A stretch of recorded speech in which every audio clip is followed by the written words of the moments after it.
తాకట్లో ఉన్న బంగారాన్ని విడిపించి ఆ రోజున మార్కెట్ ధర కట్టి మిగిలిన డబ్బును మీకు అందిస్తుంది కొమ్మూరి గోల్డ్.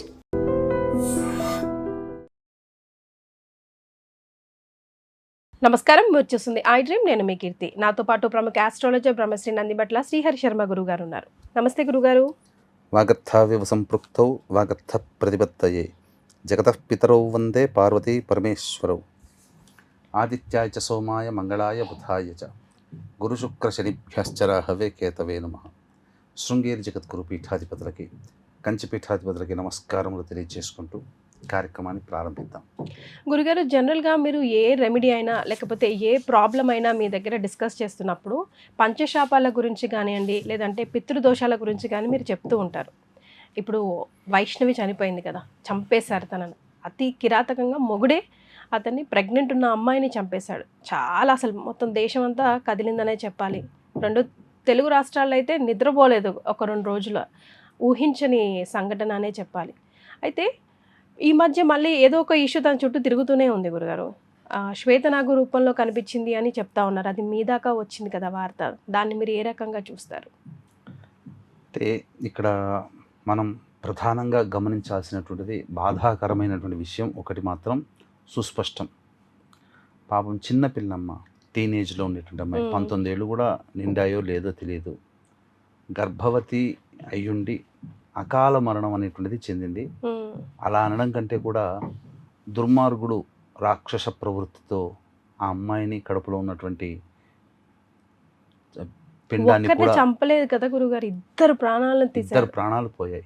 అది సాధారణమైన విషయం. ఎంత అంటే ఎవరికైనా, ఒక స్త్రీకైనా ఒక పురుషుడికైనా, ఎక్కడ ఎంత పెళ్ళైన తర్వాత ఎన్ని కొట్లాట్లైనా ఉన్నప్పటికీ కూడా తన భార్య గర్భవతి అయిందనంటే ఆ కొట్లాట్లన్నీ మర్చిపోయి పుట్టబోయే బిడ్డ కోసమైనా కానీ అన్నీ, ఒకవేళ నిజంగా భార్యదే తప్పుంటే క్షమించి ఆ పుట్టబోయే బిడ్డ కోసమైనా కానీ ఇద్దరు ఒకటైన సంఘటనలు ఎన్నో కుటుంబాల్లో ఉన్నాయి. తన నవ్వినా దగ్గినా ఏ ఇష్యూ అయినా ప్రతిదీ కూడా మీడియాలో పెట్టేసింది.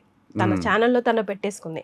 అప్పుడు చూస్తే దే ఆర్ వెరీ హ్యాపీ కదా గురుగారు. ఆ వీడియోస్లో చూస్తే ప్రెగ్నెన్సీ అనౌన్స్ చేయంగానే వాళ్ళంతా హ్యాపీగా ఉన్నారు కూడా. అది ఆ అమ్మాయికి సంబంధించినటువంటి ఒక అమాయకత్వం. అంటే ఒక రకంగా మనం గమనించుకున్నట్లయితే ఆ అబ్బాయిలో ఒక క్రూరమైన స్వభావం మొదటి నుంచి ఉండడం అనేటువంటిది, తద్వారా ఈ అమ్మాయి చాకచక్యంగా మాట్లాడుతూ ఉండడం, ఆ 10 మంది అభిమానాన్ని, లక్షల మంది ఫాలోవర్స్ని సొంతం చేసుకోవడం వల్ల ఆ అబ్బాయి అంటే కొంగుచాటు మొగుడు అని అనిపించుకున్నాడని భావన కలిగిందో, లేకపోతే ఈగో ప్రాబ్లమ్. మరి అది చూసే కదా గురుగారు ప్రపోజ్ చేశాడు ఆ అమ్మాయిని. వాస్తవం, ఆ అమ్మాయిని తనే ప్రపోజ్ చేశాడు. సూసైడ్ అటెంప్ట్ చేసుకొని తను నో చెప్తే తర్వాత వాళ్ళ పేరెంట్స్ ని కన్విన్స్ చేసి, ఇక్కడ అంతగా ప్రేమించిన వ్యక్తి, అంతగా బ్రతిమిలాడి చెయ్యము అని చెప్పిన ఆ అమ్మాయికి అసలు నల్ల పిల్లవాడంటే ఇష్టం లేదు, తెల్లగా ఉన్నవాడిని చేసుకుంటానన్న అన్నదమ్ములు, తల్లి, తండ్రి అందరూ ఒప్పించి ఆ అమ్మాయిని, సరే ఇంతకంటే ప్రేమగా చూసుకుంటాడు కదా, ఇంతకంటే ఏం కావాలి ఆడపిల్లకి. ఎవరికైనా ఆడపిల్ల కోరుకునేది, ఏ కుటుంబంలోనైనా ఆడపిల్లనైనా, భర్త ఎలాంటి వాడైనా పర్వాలేదు, కట్టుకున్న భార్యని బాగా చూసుకుంటాడని నమ్మకం ఉంటే ఎలాంటి వాళ్ళకైనా ఇచ్చేస్తారు. ఎందుకు అనంటే తన గురించి చావడానికి కూడా సిద్ధపడ్డాడని. అక్కడ ఆడపిల్ల ప్రేమ కోరుకుంటుంది.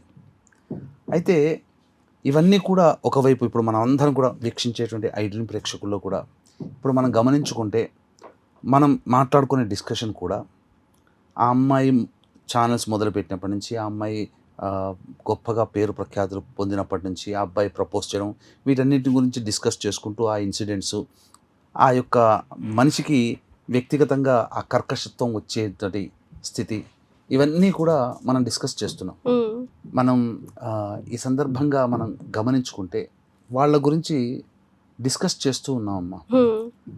జరిగిన సంఘటనల గురించి, దారి తీసిన పరిస్థితుల గురించి మనం ఆలోచిస్తున్నాం. కానీ ఇవన్నిటికంటే కూడా ఆ పరిస్థితులు, ఆ యొక్క సిచ్యువేషన్స్ రావడానికి ప్రధానమైన మూల కారణం వాళ్ళ కుటుంబంలో ఉన్నటువంటి దోషాలు. ఇంతకంటే ఘోరంగా కొట్లాడుకున్న కుటుంబాలు లేవా? కానీ కొన్ని కుటుంబాలే ఈ రకమైనటువంటి దారుణానికి ఒడిగట్టడం కొంతమంది.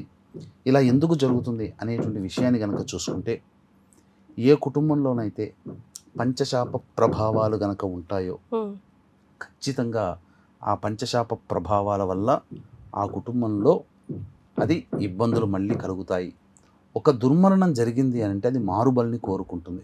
ఉమ్, ఇప్పుడు వైష్ణవి అనే అమ్మాయి గర్భవతిగా ఉండి 2 ప్రాణాలు పోయాయి. ఉమ్, కానీ అంతకంటే ముందు వాళ్ళ ఇంట్లో అనగా ఆ హరిబాబు భర్త యొక్క తండ్రిని సొంత తల్లే అంటే కట్టుకున్న భార్యే చంపింది అని ఒక ఉపప్రద వచ్చింది. అవునా గురుగారు? ఆ, అబ్బా, కానీ లేదా చరిత్ర ఉన్న ఫ్యామిలీ అయితే. లేదా చిన్నప్పుడే చనిపోయాడు తండ్రి, హరిబాబు తండ్రి. ఏది ఏమైనప్పటికీ కూడా అది దుర్మరణమే. ఉమ్, దానివల్ల ఒక దుర్మరణం కలిగినప్పుడు దానికి పరిహారం ఉపసంహారం కనుక చేయకపోతే మళ్ళీ అది మారుబలిని కోరుకుంటుంది. దీనికి లైవ్ ఎగ్జాంపుల్స్గా ఎన్నో సందర్భాల్లో చాలా సందర్భాల్లో చెప్పాను, మళ్ళీ ఇప్పుడు చెప్తున్నానమ్మా. ఉదయ్ కిరణ్ ఫ్యామిలీ తీసుకోండి. ఉమ్, అన్నయ్య ఎంబీబీఎస్ టాపర్, ఉమ్, 13th ర్యాంక్ వచ్చినవాడు నేషనల్ లెవెల్లో. అతనికి జరిగినటువంటి బ్యాడ్ ఇన్సిడెంట్స్ వల్ల నేను ఈ లోకంలో ఉండదగిన వాడిని కాదు అని చెప్పి సూసైడ్ చేసుకున్నాడు. ఉమ్, అప్పుడే కనుక ఉదయ్ కిరణ్ అన్నయ్య చనిపోయినప్పుడు వెంబడే పరిహారం కనుక తండ్రి చేసుంటే తల్లిని కోల్పోయేవాడు కాదు. చేసుంటే పుష్కర్. నిజంగా పాపం తొలగిపోయేదా గురుగారు? పాపం కాదమ్మా, ప్రాణం మిగిలేది. అంటే అది ఉపశమనం వచ్చేదా? ఉపశమనం ఖచ్చితంగా వస్తుంది. ఎందుకు అనంటే ఇప్పుడు ఒక సూసైడ్ చేసుకున్నారు. ఉమ్, నా ఇదే ఎగ్జాంపుల్ చెప్తాను. నా దగ్గరికి ఒక దంపతులు వచ్చారు, అపాయింట్మెంట్ తీసుకున్నారు. ఇద్దరు భార్యాభర్తలు బాగా బాధపడ్డారు, ఏడుస్తూ ఉన్నారు. ఉమ్, కారణం ఏంటనంటే మొదట అమ్మాయి సూసైడ్ చేసుకుంది, కానీ అప్పుడు మాకు ఏమీ తెలియదు.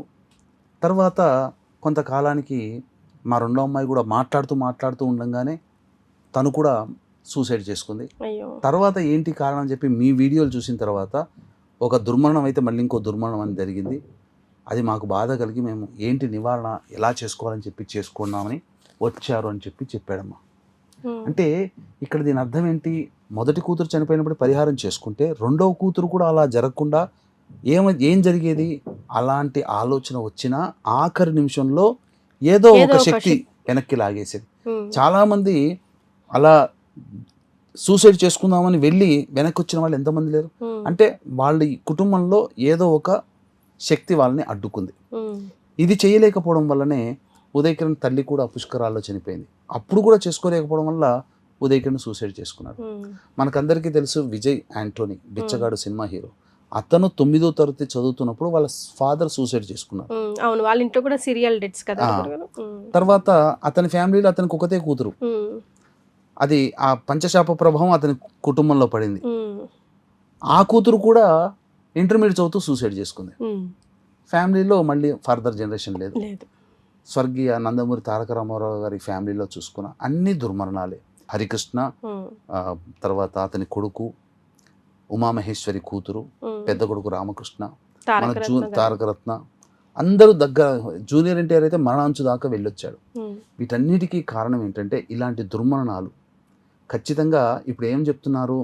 ఆ అమ్మాయి ఆత్మ శ్వేతనాగు రూపంలో కనిపించింది, ఉమ్, ఆ సమాధి చుట్టూ తిరుగుతుంది, ఆత్మ ఆ రూపంలో వచ్చి తిరుగుతుంది అని అంటారు. ఉమ్, కానీ అలా ఉండదమ్మా. ఉమ్, వాస్తవానికి ఏంటనంటే ప్రధానంగా సమాధి అన్నప్పుడు అక్కడ ఎటువంటి ఆలనా పాలనా ఉండదు. సమాధులు సహజంగా శ్మశానంలో ఉమ్, చెట్లు పుట్టలు పెరుగుతూ ఉంటాయి. కాబట్టి మనుష్య సంచారం ఉండదు. కాబట్టి మనుష్య సంచారం లేనప్పుడు కొన్ని జీవరాశులు ఫ్రీగా తిరుగుతాయి. అందులో మొట్టమొదటిది పాము. ఉమ్, కాబట్టి దూరంగా కనిపించినప్పుడు అదేదో మెరుపులాగా చర్మం మెరిచినప్పుడు ఆ సూర్యకిరణం పడి అది తెల్లగా కనిపించుండవచ్చు, అది శ్వేతనాగాని మనం భ్రమపడి ఉండవచ్చు. ఉమ్, కానీ వాస్తవానికి వైష్ణవి సంబంధించిన హత్య కేసులో ఆ అమ్మాయికి కలిగింది బాధాకరం, ఎవ్వరూ ఆ యొక్క తీర్చలేనిది. తీర్చలేరు. కానీ ఆ అమ్మాయి దుర్మరణం పొందింది. కాబట్టి దుర్మరణం పొందినటువంటి వ్యక్తి యొక్క ఆత్మ మోక్షాన్ని పొంది మళ్ళీ జన్మించే అవకాశం మాత్రం ఉండదు. ఓ, ఎప్పుడు జన్మించే అవకాశం ఉంటుంది అని అంటే మళ్ళీ ఆ యొక్క దుర్మరణం పాలైన వ్యక్తి యొక్క ఆత్మ కోసమై ఈ యొక్క పంచశాప నివృత్తి కనుక జరిపించుకున్న తర్వాత మళ్ళీ జన్మ ఎత్తడానికి అవకాశం ఉంటుంది. ఉమ్, కాబట్టి ఇలా చిక్కుకుపోయినటువంటి ఆత్మల ప్రభావం వల్ల కుటుంబంలో అనేక రకాల సమస్యలు వస్తుంటాయనే దృష్టితోనే 2013 నుంచి మన పీఠం ఆధ్వర్యంలో పంచశాప నివృత్తి పూజల హోమాలు ప్రతి నెల చేయిస్తున్నాం. ఈ ఏప్రిల్ నెల 17వ తారీఖు, మే నెలలో 16వ తారీఖు కూడా చేయిస్తున్నాం. ఉమ్, కాబట్టి ఇక్కడ గమనించంటే ప్రతి నెల ఒక పుణ్యతిథి రోజున ఈ యొక్క పంచశాప నివృత్తి పూజలు హోమాలు చేయించడం జరుగుతుంది. ప్రత్యక్షంగా పరోక్షంగా కూడా పాల్గొనవచ్చు. రాని వాళ్ళ కోసం బ్రాహ్మణుని కర్తగా పెట్టి చేయించడం జరుగుతుంది. ఉమ్, అంటే ఈ పంచశాప ప్రభావాల వల్ల మనిషికి కలిగే నష్టం ఏంటంటే అన్ని దగ్గర దాకా వచ్చి వెనక్కి వెళ్ళిపోతాయి. మందులకి నయం కాని రోగాలతో బాధపడుతూ ఉంటుంటారు. ఇప్పుడు గుప్త రోగాలు అని చెప్పి ఇప్పుడు మీకు గమనించుకున్నట్లయితే ఈ మధ్య హెచ్ఐవి సోకిన వాళ్ళు పెళ్లి చేసుకుంటే ఎంగేజ్మెంటే కాదన్నారు తెలిసిన తర్వాత అని చెప్పి వాళ్ళు డైరెక్ట్గా వచ్చి చేసుకోవట్లేదు, క్యాన్సిల్ చేసుకున్నారని కోపంతో వచ్చి ఇంజెక్షన్స్ ఇచ్చిపోతున్నారు. ఇప్పుడు అవన్నీ జరుగుతున్నాయి, చాలా జరుగుతున్నాయి సంఘటనలు ఇప్పుడు. కాబట్టి ఇటువంటి మనకు తెలియకుండా కూడా మన కుటుంబ సభ్యులు మందులకి నయం కాని రోగాలతో బాధపడుతున్నాం. అలాగే ఇంటర్కాస్ట్ ఇంటర్ రిలీజియన్ మ్యారేజ్లు జరుగుతూ ఉంటుంటాయి. దీనివల్ల కుటుంబ సభ్యుల మధ్య అవగాహన ఉన్నది పంచశాప ప్రభావాల వల్ల. అలాగే ప్రధానంగా శారీరక మానసిక లోపాలతో ఉంటుంటారు పిల్లలు. ఇంకా చెప్పాలి అంటే మద్యం మత్తు పదార్థాల వంటికి బానిసలు అవుతారు. కొన్ని కుటుంబాల్లో కారాగార వాసం అవుతుంది. కొన్ని కుటుంబాల్లో ఇంట్లో గోడలు క్రాక్స్ వస్తుంటాయి, బొద్దింకలు జిల్ల పురుగుల బెడద ఎక్కువగా ఉంటుంది. ఎన్ని పూజలు చేసినా ఆ పూజా ఫలితం దక్కకుండా ప్రతీదీ కూడా నరకాన్ని అనుభవిస్తుంటారు. అన్ని అవకాశాలు దగ్గర దాకా వచ్చి వెనక్కి వెళ్ళిపోతున్నాయి. పిల్లలకి పెళ్ళిళ్ళు కావు, పెళ్ళిళ్ళైన దాంపత్యాలు ఉండవు, 1, 2, 3 డైవర్సులు, సంతానం కలగని వాళ్ళు. అలాగే ప్రధానంగా ఒక సంవత్సరంలో కొంతమందికి వివాహం అవుతుంది, అందులో కొన్ని కుటుంబాలు పైకి ఎదుగుతాయి, కొన్ని కుటుంబాలు ఎక్కడ వేసిన గొంగడ అక్కడే ఉంటుంది. అలాంటి కుటుంబాలలో, ఎదుగు బొదుగు లేని కుటుంబాలలో అసలు జీవితం గడుస్తుంది కానీ సంతోషం అంటే తెలియని కుటుంబాలు కొన్ని ఉంటాయి. అటువంటి కుటుంబాలలో బాగా డబ్బులు సంపాదించి నేను చూశానమ్మా చాలామందిని. ఒక అనాలోచిత నిర్ణయం తీసుకొని ఎవరికైనా అప్పిచ్చేస్తారు ఉన్న ఆస్తినంతా, లేదా స్టాక్ మార్కెట్లో పెడతారు, ట్రేడింగ్ చేస్తుంటుంటారు, మొత్తం నష్టపోతారు, దివాలా తీస్తారు. బిట్ కాయిన్స్ అని వచ్చాయి ఈ మధ్య. ఇలా ఇవన్నీ దోషాలు జరుగుతూ ఉంటుంటాయి. దీనికి గల కారణం ఈ పంచశాప ప్రభావాలు. ఏమోనండి గురుగారు, ఎన్నో ఖర్చులు రోజువారీ జీవితంలో పెడుతూ ఉంటాం మనం తెలిసి తెలియక. ఇవన్నీ వింటుంటే నిజంగా ఒక్కొక్కసారి భయం వేస్తుంది. అఫ్కోర్స్ మీరు చేస్తారు కాబట్టి ఎన్నో ఏళ్ళ నుంచి చేయిస్తున్నారు, చాలామంది లాభపడిన వాళ్ళు కూడా చాలామంది కోకొల్లలుగా ఉన్నారు, వాళ్ళ లైఫ్ని హ్యాపీగా లీడ్ చేస్తున్నారు. మీరు చూస్తున్న వాళ్ళందరూ కూడా గురుగారి దగ్గర, వీలైతే గురుగారి దగ్గర, లేదంటే ఎక్కడైనా సరే ముందైతే దీని గురించి పరిష్కారం వెతుక్కోవడం చాలా ఇంపార్టెంట్. అది పెద్ద మీ ఆధ్వర్యంలో అయితే పెద్ద ఖర్చుతో కూడా చేయరు మీరు ఎప్పుడు భక్తులకు అనుగుణంగానే ఉంటూ ఉంటారు, ఆలోచిస్తూ ఉంటారు, వాళ్ళ ప్లస్ పాయింట్లోనే ఎప్పుడు మాట్లాడతారు కూడా. సో ఇలాంటివి ఎక్కువ జరగకూడదు అని అంటే మనకు తెలియదు, తెలిసినప్పుడు కూడా చేసుకోకపోతే అది మన మూర్ఖత్వమే అని నాకు అనిపిస్తుంది గురుగారు కదండి. వాస్తవమేనమ్మా, ఇది అసలు పంచశాపాలు ఉన్నాయని ఎలా తెలుసుకోవాలని అని కూడా చాలా మంది అడుగుతుంటారు. మనం పంచశాపాల మీద స్పెసిఫిక్గా 5 శాపాల మీద వీడియో, దానికి తగ్గ రెమెడీ, ఇంట్లో చేసుకోదగ్గది, మీ ఆధ్వర్యంలో చేసేదగ్గది ఒక సపరేట్ వీడియోస్ కూడా మనం చేద్దాం గురుగారు. చాలా మందికి యూజ్ అవుతాయి. ఎందుకంటే ఈ దోషాలన్నీ మనకి ఏదో ఒకటి ఎవరో ఒకరి ఇంట్లో మనకు వినిపిస్తూనే ఉంటాయి, తరచూ కనిపిస్తూనే ఉంటాయి. దుర్మరణాలు కుటుంబంలో ఏవి జరిగితే ఖచ్చితంగా పంచశాపాలే. రైట్ గురుగారు, చాలా సంతోషం అండి, ధన్యవాదాలు. సర్వం Shri Umamaheshwara పరబ్రహ్మార్పణమస్తు. And for more videos, please subscribe to iDream. Please subscribe to iDream. Please subscribe iDream. And please subscribe to iDream. For more videos, subscribe to iDream. please like, share and subscribe to the channel. Congratulations, iDream. Subscribe to iDream.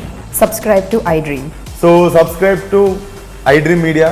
iDream ki iDream team andarki huge congratulations. Please subscribe iDream Media. Please subscribe to iDream. Subscribe iDream. Please subscribe to iDream. iDream అంటే నా కళల ఛానల్ను subscribe చేసుకున్న నోరు తిరుగుతలేదు, మీరైతే గంట గుర్తు కొట్టండి. For more such videos, please subscribe to iDream. Subscribe to iDream. Please subscribe to iDream. Please subscribe iDream Media. Please do subscribe to iDream. Please subscribe to iDream Media. For best entertainment and information, please subscribe iDream. And don't forget to subscribe to iDream.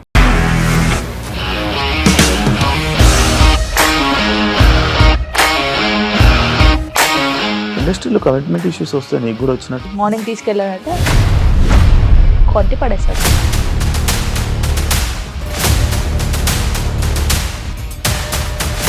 ఒక్కళ్ళు కూడా చూడలేదు ఈ cinema అని చెప్పడానికి కూడా చాలా ధైర్యం కావాలి. అది నిజం కదా, దాంట్లో ధైర్యం ఏంటి? ఇది నెక్స్ట్ డే ప్లేట్ మార్చేస్తే తప్పు కదా. As of now we're comfortable this అని నేను అనుకుంటున్నాను. రష్మిక గారిది మీది ఒకే ఊరు అంటే కదా.